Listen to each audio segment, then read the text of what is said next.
Hi, this is Shu with a review of the Peak Underground. Yeah, it's got its name on it. How cute, in case we forget what it is.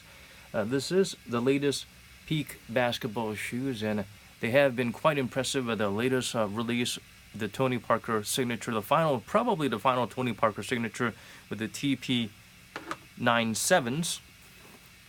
So these were pretty impressive, and they were the first to implement the Tai Chi cushioning. These foams are soft as anything you can possibly imagine.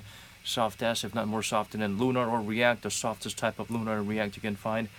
But because when they first made a running shoe using the Tai Chi midsole, it's so soft. This little encasing heel cup contraption actually reaches the bottom of the floor when you compress and wear these shoes, so this was quite necessary. They were soft all around, and it felt great. But unfortunately, of course, you need to consider stability and the level of compression and rebound and shock absorption that you provide for activities that require lateral movement, side to side movements like basketball. If I were to, actually, I did play basketball in the first Peak sneakers with the Tai Chi cushioning. These are casual runners or walkers. Cushioning is awesome, but you could feel your feet will be sliding out of the shoe, and the midsole will be compressing and rolling with you, so it's not exactly the safest option to go. But the Tai Chi cushioning they introduced was incredible. First of all, it's not as heavyweight as Boost. Boost tend to be heavy, so Adidas is moving away from Boost for a couple of reasons. It makes the shoes heavy, and two, it costs them money because it's not theirs. They need to purchase the pellets, the main ingredients for Boost cushioning, from a German chemical company called Wasp. That's why. And now the Tai Chi cushioning, they actually always include this with their Tai Chi cushion shoes. It looks like it's stuck there or it's completely hard, but this is how sensitive the material is. A slight touch and you can see my fingerprint is imprinted there, and if I leave it be, it's going to return to its original form. So if I were to remove this from its containment, the unique quality about this is that, like the name suggests, Tai Chi, a martial art that goes with the flow. If someone comes at you hard, you try and absorb or roll around it. It's about circular motions and flowing. So that seems to be the philosophy behind this cushioning. The jelly, of course, this is not the actual entire compound that you're seeing in the midsole of the shoe. This is infused with certain EV or other chemicals to provide some level of stability and some level of firmness, because otherwise it will just sink. But here's the uniqueness about this material. Let me show you how it works, how differently it reacts. For instance, if I were to land hard on it, it'll provide a little bit more instant resistance on hard compression. So for heel strikes, it's not going to sink like the old Lunarlons used to do, which was horrible for basketball shoes, because that will lead to various foot injuries like plantar fasciitis or other tendon or Achilles injuries, because your heel will be unstable and sinking down. But the thing about this Tai Chi chemical is that it actually hardens and bounces back up when you're landing on a bigger surface. But if you were to have a pinpoint compression of certain parts, it'll, just like you've seen with the fingerprint, it'll slowly sink down. And if I were to have left my finger here, it has already sunk into and formed a sort of a bond and seeped into my fingerprint grooves that it's hard to remove them. Yeah, this is how they are. Yeah, and then it goes back if you tap back into it. So to show you the difference of how it lets your foot softly land, establish its form, and the material wrap around and provide step-in comfort. This is how it works. Slowly, with lighter, less pressure than the heel on the forefoot. This is how it would be responding. Stretching slowly all the way. It just keeps on going. It just keeps on going. If I were to stop, it'll just freeze somewhere here unless I keep pulling. So that's how it works on the forefoot. Let's say on the heel, you're gonna have a hard striking or landing, and this is how it works. It reacts differently. You saw how it stretches to a fine silky thread. Hard landing, thuds, it splits like that. It hardens upon impact. This for the heel, and this is for the forefoot. So it's a pretty amazing material. I was blown away, and I'm quite impressed that they keep on including the sample of the actual cushioning material they use. I could just leave it like this, and it'll slowly mold itself into, rather shape itself into the mold. I'll show you how it looks like after a few seconds of chatting about the Underground. This is the signature shoe for Lou Williams. Some call this the Underground GOAT, or GOAT Underground, as in greatest of all time in his own way. Lou Williams is explosive. He's a scorer. He's you could say he's an undersized scorer. He's not 6'6" or 6'7". Is he 6'6"? Not too sure, but definitely he's not over 6'7" or 6'8". He's an amazing scorer, and he's always been underground or in the shadows of superstars. First it was Iverson, and then Iguodala, Kobe, and now he's established himself as a superstar, and he's still humble enough to come off the bench as the sixth man, because like Manu Ginobili, he believes what's important is not how you start, but how you finish. So that's an admirable trait. For Andre Iguodala, who served as a very potent or very explosive and deadly sixth man for the Golden State Warriors during their championship run, he had to be really convinced, or Steve Kerr had to beg him to do that role, because he felt that Iguodala would serve a better purpose, and he actually did serve a better purpose. But Iguodala was actually quite pissed because he wanted to come from the Denver Nuggets to the Golden State Warriors after their defeat in the playoffs the previous seasons, because he thought he would have a bigger role, and he did not want to not start.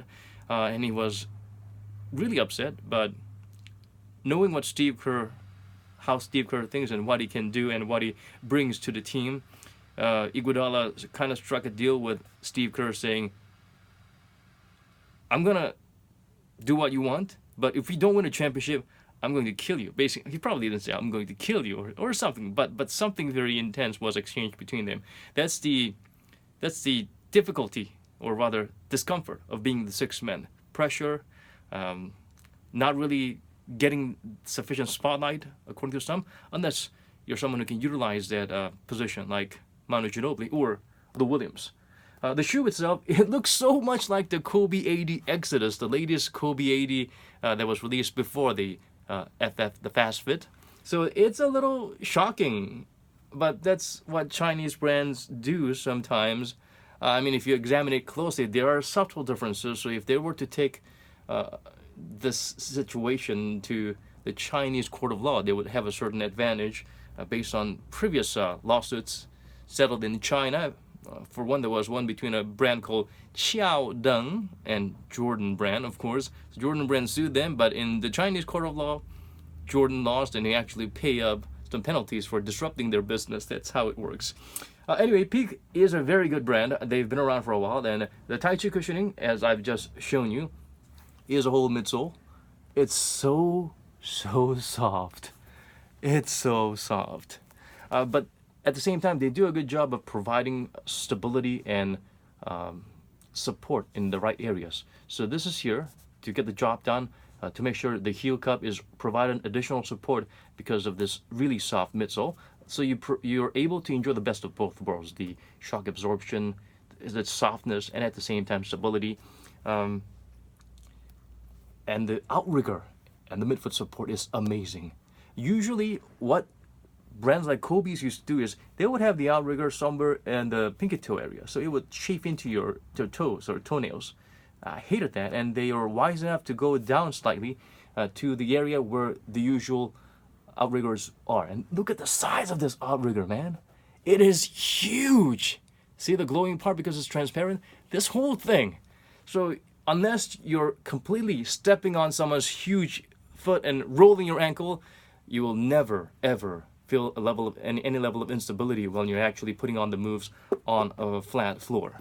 So this is great. The cushioning, it's good. It's better than the ones I felt for the first Tai Chi cushioned basketball shoe, which was the Tony Parker Signature TP9 7th edition. Contrary to what it may seem on the outside, yeah, if this was all the midsole, it would be great, and I wish they did.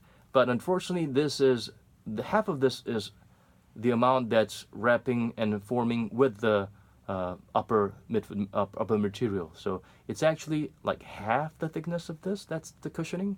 So it's quite low to the ground. And for the TP9, this heel stability material was like entirely covering the heel. So this was not exactly great.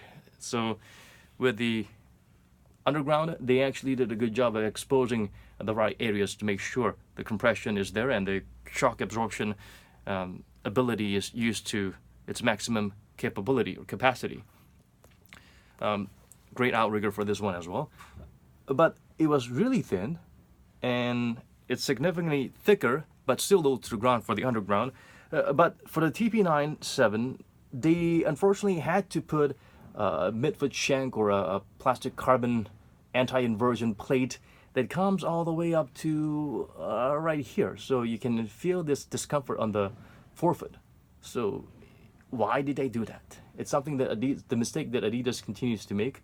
They should just have the anti-inversion plates on the outsole so that the midsole and the foot is feeling each other, or it's in contact, in close contact, and providing the supported knit.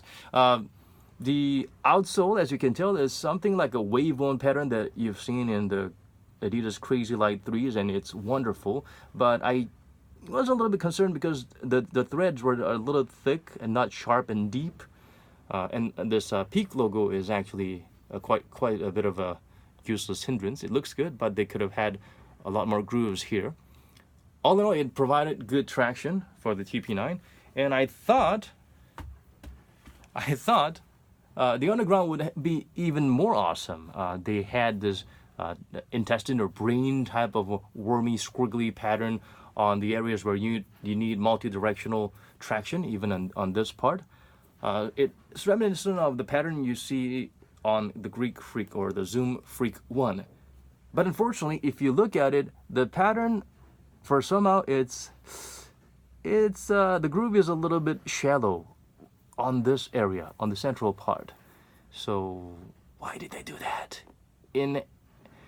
If anything, it should be deeper, and they need a lot more traction right here, the pivot point and the surrounding area. So this is a little disappointing. So on a rather dusty court, you might feel some slippage. So this is actually not a big improvement from the TP9. The TP9s actually withstood the test of dusty floors a little bit better than underground. The weight is an improvement. The TP9 used to weigh about 500 grams for a size 9, 9.5. For a size 9 in the underground, it weighs around 450 grams. So that's a significant cut in terms of its weight. The upper materials, they brag about their unique knit materials, but there's nothing special about it. It feels like starch engineer mesh or starch fabric material, jacquard, so it's not exactly breathable. And on top, below this nice knitted fabric material is another neoprene-like upper. So there's sort of like an inner booty, so it's dual layered, so it's not exactly the coolest shoe. Ventilation is not its strong suit.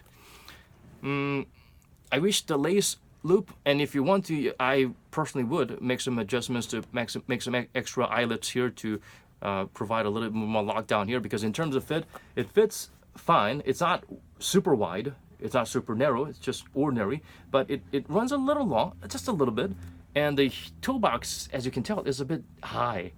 So since it's not lower, you need some lockdown here to squeeze your toes or this little tippy part of your foot in more securely. So that's a little bit disappointing, but still it's a much better fit than the TP9, which was which had this interstellar type of black hole type of a space on the forefoot, and even in terms of the lockdown, because of its unique lacing system, didn't really provide a firm grip from on the feet, on your foot to the shoe. The Achilles gel pads are nicely there. Some people complain about heel slippage, but if you lace them up tight, unless you have really tiny, very sharp heels, it should be fine. It's not as bad as certain auto models. This is actually good. What comes to mind is the Kawhi Omnis by New Balance. That thing, it's just so roomy at the heel, you'll be like, yeah, moving all the way here, unless you have really large heel. The insole is another thing I want to talk about. The TP9 actually had some additional weight because the insole was actually made of the Tai Chi material, so it's amazingly soft. It's better than the PU insoles that you get in the old Adidas shoe, which try to compensate for lack of midfoot cushioning, rather midsole cushioning with the insole. It's really soft, but the mistake they made was it's a little heavier than even PU midsoles, insoles that is, and this material that they coated it with, it's like lycra, shiny and slippery. So unless you have a very firm lockdown, which most peak shoes don't seem to provide, your foot would be slipping a little bit here inside, so you feel a level of instability and insecurity. For the underground, they actually came with an Ortholite insole, which they probably don't pay licensing for. Ortholite, they come up with their own in their own chemical factories. It smells bad, but it's not that bad. It smells different, and it feels as good, if not better, than Ortholite. It's not super thick, but it goes well with the underground because its midsole is so well cushioned with a much greater amount of a Tai Chi material used compared to the TP9s. But again, the complaint I have with the cushioning is that, again, even if they have this anti-inversion plate or frame on the outside, this should have been enough. But somehow, maybe Lou Williams asked for it. Inside the midsole, they have, right below your foot, there's another shank plate, another plate. I mean, if it ends here, that's great. I think that's all you need, since you already have the plates on the outside. But unfortunately, it stretches all the way up to the sensitive area where you need a lot of cushioning when you're making your turns and pivots and your first step to drive and whatnot. This area should be soft as hell, but unfortunately, the plate comes up almost up to here. Yeah, somewhere here. So